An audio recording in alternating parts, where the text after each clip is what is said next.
and welcome back to Soleil's Kitchen. Today I am very excited. I say that all the time, but it's true. I always get excited when I can share with you the recipes that I come across, or the recipes that I can duplicate, or the recipes that I make on my own. And this time I'm going to show you how to make a copycat or a dupe of the bitchin sauce chipotle dip. I really like hummus, but hummus doesn't like me. It makes me bloated and it has too many carbs for my taste. So when I saw the bitchin sauce and I tried it, I fell in love with it. And of course, me being me, I tried to duplicate it and I think I got very close to it. So this is my version of the bitchin sauce chipotle dip, and I really hope you like it and enjoy it because I'm in love with it. My friends tried it, my husband loved it. So let's get to it. The ingredients that you will need are cashews already soaked at least for 4 hours. I have heard people boil them in the stove. I haven't tried that, so I cannot say if I like it or not. If I know that I'm going to make the recipe in advance, I like to soak them the night before, and I like to use the water of the cashews as well. It gives that nutty, or it helps to get that nutty flavor more than using just regular water. I'm using apple cider vinegar, olive oil, minced garlic, dry yeast, soy sauce, liquid Brax amino, salt, cayenne pepper, onion powder, cumin, paprika, the juice of 1 lime, some dried tomatoes, and of course chipotle. This recipe is vegan, and after I show you how to make this incredible chipotle dip, I'm going to show you how to make keto chips. It's not going to be vegan, and I apologize to my vegan friends, but that's why I'm making these. All of the ingredients are going to go to your Vitamix or blender or food processor, and the only thing that you need to do is separate the water and the cashews, so you can put first the cashews and then just add water to make it silky, to make that smooth dip that we're looking for. That's another reason why you need to soak your cashews as much as you can, so they're very smooth and silky.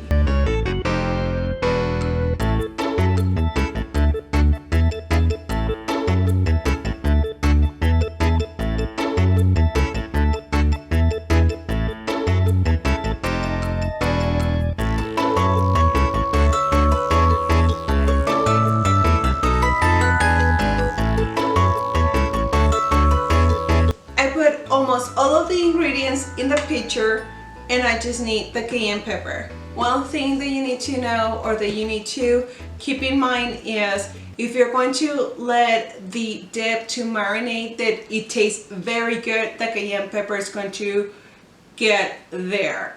If you make it and you're like, oh my goodness, this is a good spiciness for my taste, the next day, if there's any left behind, or like I said, if you let to marinate, it's going to be stronger, and it's stronger every day. So just try a little bit of cayenne pepper and then off you go, but it gets spicier the more that you let it marinate, just so you know. So I'm going to add a little bit, there you go, maybe 1/3 teaspoon. And I'm going to start the blender and see how the magic happens.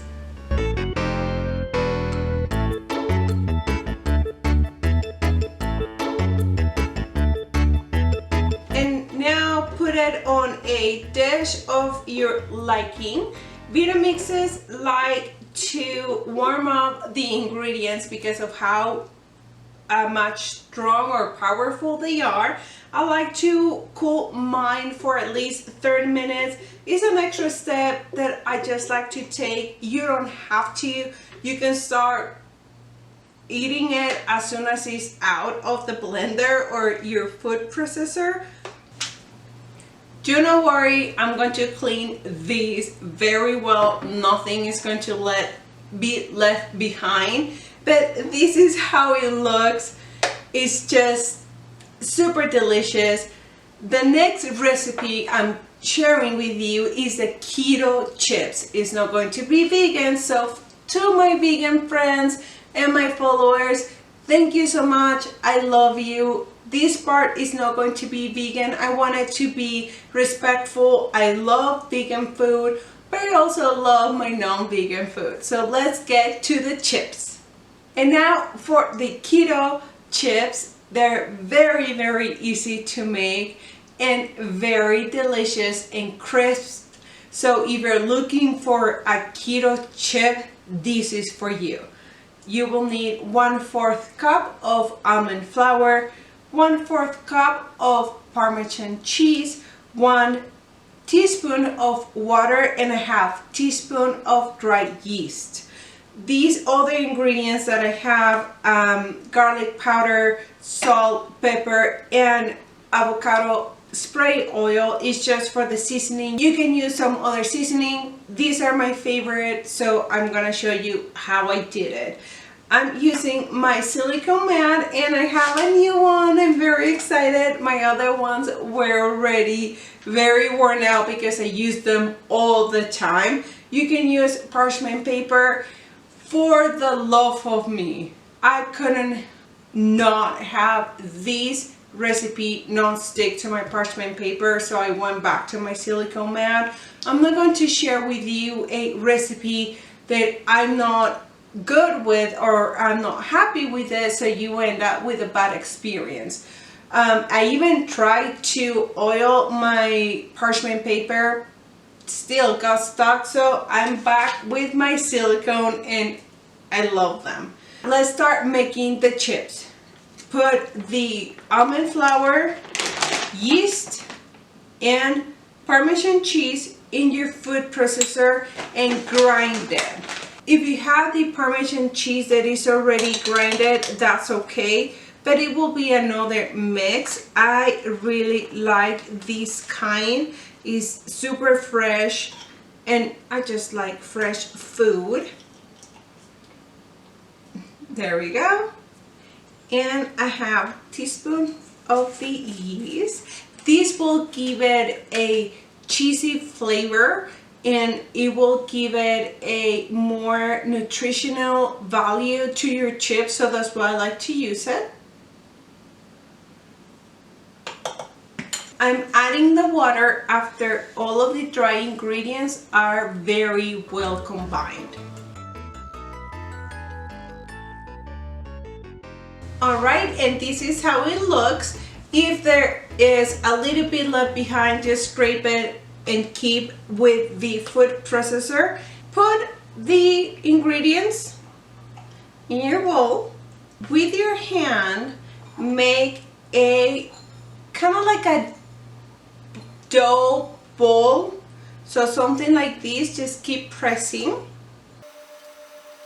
Once you have your bowl, put it on your silicone mat or parchment paper. I like to put it on a circular shape, and yes, I'm using parchment paper because I'm going to roll it very thin.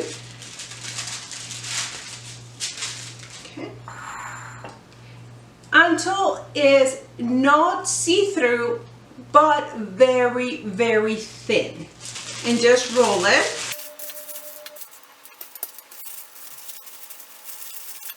Now, if yours is looking like mine, that is all over the place, what you can do is just roll it back so you can have a nice form, and keep rolling until you have the form that you like.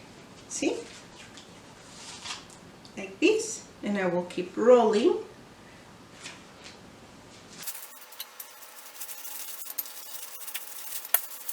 Once you have reached your desired thickness and the shape that you like, I like to use a pizza roller, and I like to do triangles. Okay, you can do squares, you can do it as it is, but I think triangles are the best way to go for a dip. And I'm adding it in the microwave for 1 minute at a time. I have done this before, so I think 2 minutes or 1 minute, let it go for like 2 seconds and then off I go again.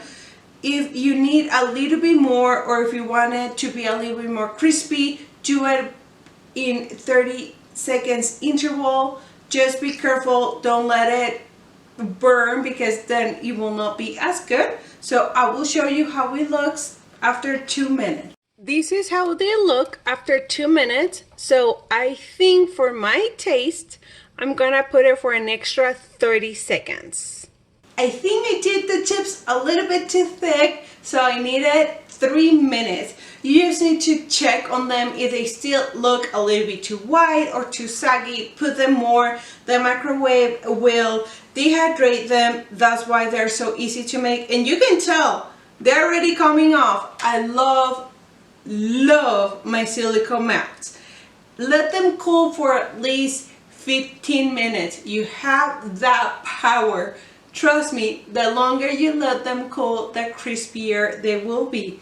The next step is to add your seasoning. I like to use avocado oil. I just spray some on the top, add my seasonings, and then lock it with another spray.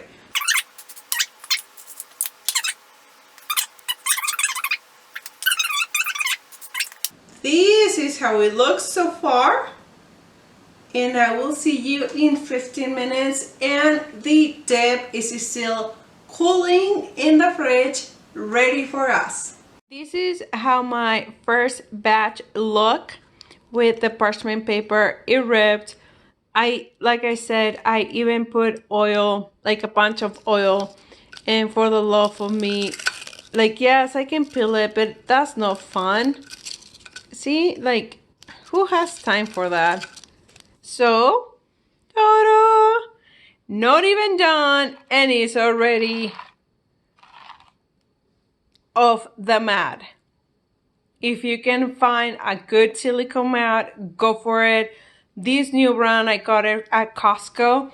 My other ones, I got it from Amazon that I still love, but parchment paper can go bye-bye. Sometimes the chips will break. That is how crisp they can be.